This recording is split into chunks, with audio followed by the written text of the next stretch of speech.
My name is Gou Rao. I'm with Portworx. What is Portworx? Portworx is a software-defined storage overlay. So I'm going to kind of describe that with this slide. When you install Portworx in a Kubernetes environment, there's a Portworx agent that runs on every node. Its job is to virtualize the physical storage resources that are available to it. So I'm going to talk about why you're doing this, but essentially what it does is once you have Portworx installed in your Kubernetes cluster, whenever you deploy a stateful application, you have a persistent volume claim. If it's coming from Portworx, these virtual volumes are bound to a particular container, and they're available anywhere in the cluster. So why do you run a storage overlay? So like Storage OS or Portworx or Rook.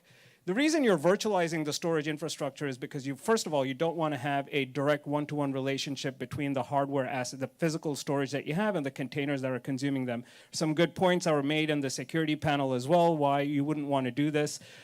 Essentially, the benefits that you get from having a storage virtualization layer is you get to, you have a difference between the number of applications you're running and the actual physical resources that you have available to it. A very specific example is if you're running in Amazon and you have EBS, you're using EBS volumes, you may be running thousands of containers, and the last thing you want to do is allocate thousands of EBS volumes that way. So the density is a lot higher. You're running a lot more applications.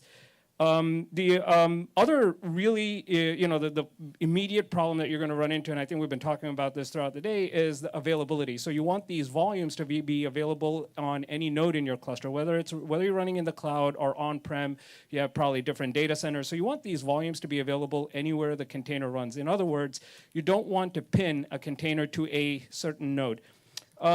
The other thing is that your applications are not just one container, right? So typically an application, especially a cloud-native application, like in this example, I'm talking about Cassandra. It's at minimum you'll have 3 containers. So when you provision storage to your application, you're not provisioning storage to one container. You're provisioning storage to 3 different containers. So any kind of volume lifecycle management that you want to do for your application needs to take into consideration the overall application scope. Go past this. We talked a lot about CSI. Portworx leverages CSI to deliver all of the value that we're talking about. I'd like you to, if you can, please go to our doc site, docs.portworx.com. If you go, there's a link there to a number of different Kata-coded tutorials. We've spent a lot of time trying to create elaborate Kata-coded tutorials, so please try it out. It's a live environment. If you haven't used Kata-coded before, it actually, you don't have to stay with the script. You can break out of the script and try your own experiments. You can see how you can run complex applications. Good example, my favorite is the Postgres example, where we actually induced day 2 failures. I think there were some talks earlier today that talked about day 2 operations.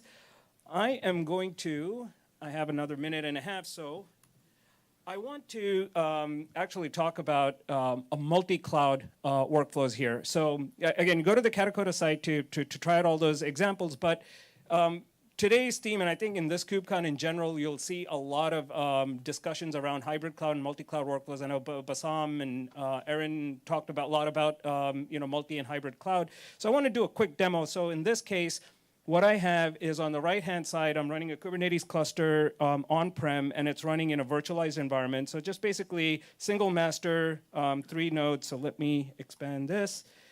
In this example, I have a Postgres PVC bound to a single Postgres deployment.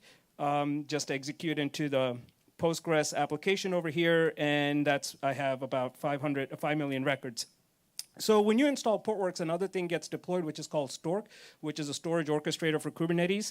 What I can do is basically get my cluster pair, and I will cut over to my GKE cluster and pair my GKE cluster with my on-prem cluster. And now what this lets me do is I can now use Stork to start a migration of my Postgres database. It will take a snapshot of Postgres. And if I go over to my GKE cluster, I can see that Postgres has been migrated. I'll basically execute into the Postgres database. Not only do I have the data, I also have the PVC, and my entire database is in tech, and that's it. Wow. So, yeah, please come and visit us at the booth. I did not think he was going to get through that.